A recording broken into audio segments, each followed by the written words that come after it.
Hello hi అండి. Welcome to Parvati's kitchen. ఈరోజు మన పార్వతీస్ కిచెన్లో చుక్కకూర పచ్చడి చేశానండి.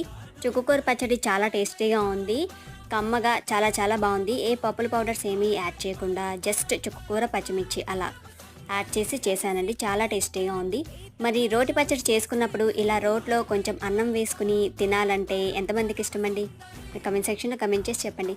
నాకైతే చాలా చాలా ఇష్టమండి. ఇట్లా రోట్లో మిగిలిపోయిన పచ్చడి చేసుకొని తీయగా రోట్లో చక్కగా ఉంటుంది కదండి. ఆ పచ్చడిలో వేడివేడి అన్నం కానీ లేదంటే ఆల్రెడీ వండుకున్న అన్నం కానీ ఏదో ఒక రైస్ అనేది వేసుకుని ఇలా కలుపుకొని తింటే ఈ టేస్టే వేరబ్బా, నిజంగా చాలా బాగుంటుందండి. ఇలా ఎంతమందికి ఇష్టం, ఎంతమంది ట్రై చేస్తూ ఉంటారు రోటి పచ్చడి చేసుకున్నప్పుడల్లా? మరి మీకు ఈ వీడియో నచ్చినట్లయితే నా కమెంట్ సెక్షన్లో కమెంట్ చేసి చెప్పండి. అలాగే ఈ వీడియో నచ్చినట్లయితే ప్లీజ్ ఒక లైక్ చేయండి. అలాగే మన పార్వతీస్ కిచెన్ ఛానల్ని సబ్స్క్రైబ్ చేసుకోండి.